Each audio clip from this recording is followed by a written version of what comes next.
Jadi sebisa mungkin lakukan atau ikuti cara-cara yang ada sehingga kita bisa melakukan top up sendiri untuk pembayarannya itu.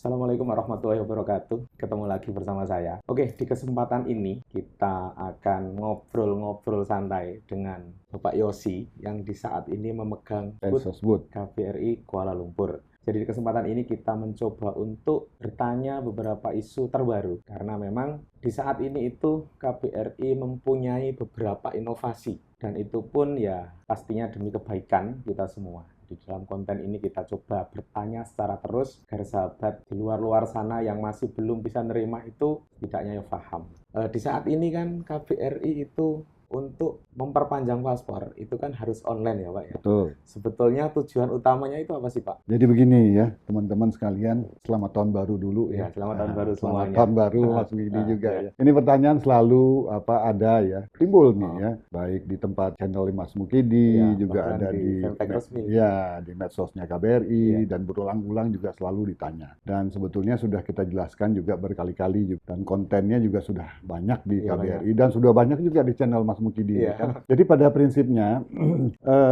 kita mengadakan temu janji online itu adalah agar ini dapat kita lakukan perbaikan ya jauh lebih rapi dari sebelumnya. Jadi kalau kita bandingkan dulu mungkin sebelumnya ya itu rame ya, antriannya panjang, yang sebelumnya mungkin teman-teman sudah ada yang lihat sampai malam nginep gitu. Nah ini yang sebetulnya ingin kita perbaiki supaya lebih rapi dan bisa dilakukan dengan tertib di sini. Ya, pastinya. Sistem online di sini adalah tentunya kalau bisa dilihat kita mau buat paspor, buat SPLP ataupun untuk dokumen lainnya yang di KBRI maupun di konsuler ya. Itu memang harus dilakukan dengan temu janji online. Itu kan awalnya melalui link atau website yang antrian kbrikl.id ya.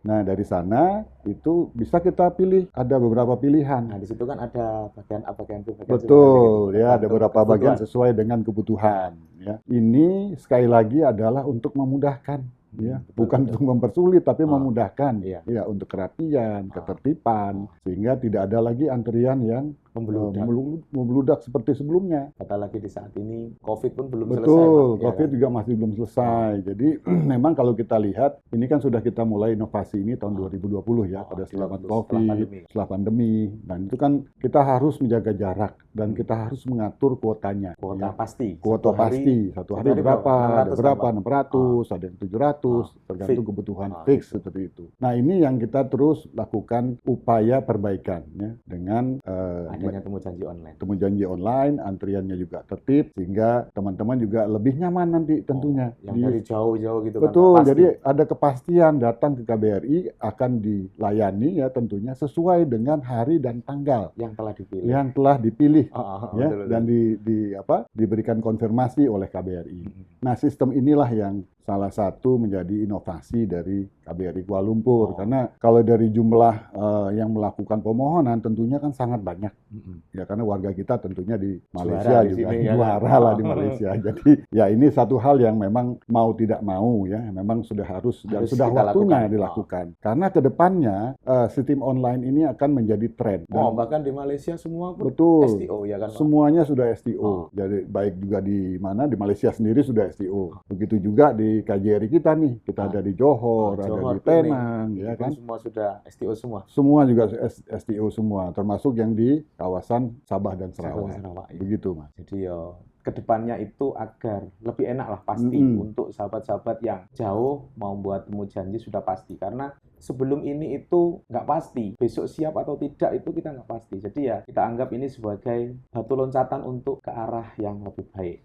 Dan untuk yang kedua Pak, di hari ini mulai di tanggal 3 Januari KBRI Kuala Lumpur mulai menggunakan sistem cashless. Nah itu tujuan utama juga seperti apa Pak? Tujuan yang kenapa kita diharuskan pakai sistem itu? Ini hampir sama juga dengan yang saya sampaikan tadi dengan temu janji online ya. Ya. Kembali lagi ini adalah untuk bukan mempersulit, kembali lagi hanya untuk efisiensi, mempermudah dan membiasakan diri ya bagi para pemohon, karena kedepannya sistem ini akan digunakan terus. Iya, akan digunakan terus, dan tren ini ya pasti akan menuju semuanya adalah online dan digitalisasi. Ke arah digitalisasi. Ya, kalau kita melihat ya, sebetulnya kita baru mulai ini di KBRI Kuala Lumpur dulu nih ya sebagai pilot project. Tetapi untuk Malaysia sendiri sebetulnya kita sebelumnya bukan sudah ketinggalan, tapi sudah ada yang lain ya, KBRI lain yang juga banyak. Sudah lebih dulu nih di Singapura, di Hong Kong, ya itu kan sudah melalui proses juga ya. Ya ada transisi segala macam hingga mereka melakukan penerapan full ya, pelayanan penuh dengan sistem non tunai ya atau cashless. Nah, ini sekali lagi kita lakukan prosesnya juga untuk menuju ke arah digitalisasi dan transparansi. Pastinya. Jadi sesuai apa yang dibayar, ya disitulah sesuai dengan tarif. Jadi tidak ada lagi kita menggunakan extra charge dan tidak ada tunai di sini pembayaran. Sebetulnya itu juga memperbaiki lah kinerja staf-staf, karena ketika kita membayar cash pastinya kadang-kadang ada bank kopi, sudah nggak bisa dipungkiri itu ya kan Pak. Kemudian kalau ini nggak bisa, kalau Rp110 ya Rp110, kalau buat SPLP 35 ya 35, seperti itu. Kalau ada penyelewengan pastinya lebih mudah terdeteksi. Seperti itu. Dan begitu juga Pak, untuk penerimaan di saat ini yang digunakan untuk membayar itu apakah hanya satu vendor MCash saja? Jadi begini, ini kan awalnya memang sudah kita lakukan B2C test ya, itu semacam tender ya. Itu juga yang telah berkali-kali sampaikan Pak Duta Besar ya, bahwa itu sudah melalui proses tim yang menentukan. Lapisan-lapisan. Ya, tentunya tim ini kan akan melihat dengan kebutuhan ya, pelayanan secara non tunai atau cashless ini, bagaimana pelayanan terbaik ya, bagaimana juga memberikan inovasi terbaik bagi tidak hanya bagi KBRI tetapi bagi pemohon ya, untuk mempermudah. Nah, dari B2C test itu sendiri itu memang yang kita hasilkan dan yang sesuai dengan sistem yang kita harapkan, ya di sini sampai saat ini ya MCash sampai saat ini ya. Ya, jadi ini sebetulnya bisa dilakukan juga download di luar atau top up juga di luar KBRI. Nah, ini yang kita sampaikan sebelumnya ya di Facebook Live KBRI ya, 1 minggu sebelumnya ya. Kita kan sudah mengingatkan ya. Kita sering sudah dua kali melakukan Facebook Live terhadap hal ini. Ini yang kita harapkan bahwa mulai tanggal 3 Januari ya, pelayanan efektif itu full semuanya. Dengan cashless. Karena sebelumnya sudah ada transisi nih dari mulai 12 kan? Ya, sudah mulai beberapa bulan ini kita sudah mulai tes kan bagaimana pelayanan cashless itu dilakukan. Memang belum full karena waktu itu dari imigrasi itu belum semuanya bisa dilakukan karena harus ada penyesuaian gitu dari sistem ya. Tapi mulai tanggal 3 Januari ini semua pelayanan di KBRI sudah menggunakan pelayanan cashless. Nah, ini yang kita harapkan ya, sekali lagi yang sangat kita harapkan agar teman-teman coba dilihat lagi dari Mukidi Channel ya, cara-caranya bagaimana gitu ya. Dilihat lagi juga dari media sosial, mau di Facebook, ada di Instagram, di YouTube, itu ada semua bagaimana caranya. Nah, jadi sebisa mungkin lakukan atau ikuti cara-cara yang ada sehingga kita bisa melakukan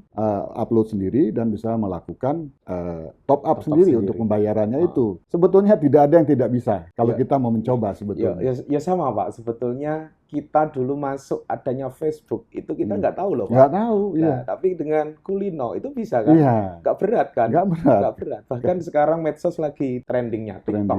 Betul. Nah, TikTok semua kalangan loh. Bahkan yang nggak bisa membaca lo bisa main TikTok. Ya, nah, coba. Itu suatu hal yang fenomena menarik kan? Iya kan? Iya. Dan bahkan itu kan kira nggak urgensi, bukan kebutuhan kita, bukan kebutuhan pokok. Bukan. Tapi kalau ini kadang itu masih ada yang melintir gitu. Nah, apa ini gitu kan?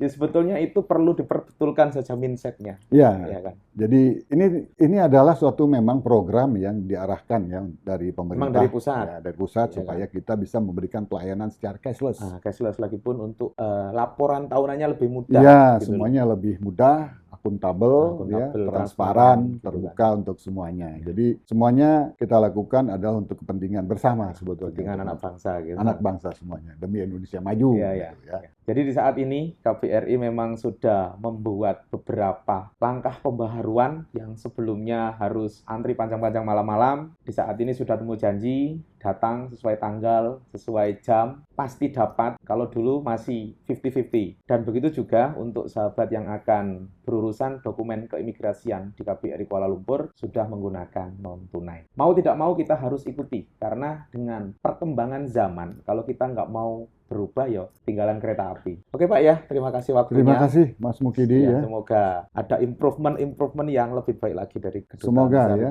Ya semoga ini. Juga teman-teman juga ya di sahabat channel Mas Mukidi juga bisa memahami nih.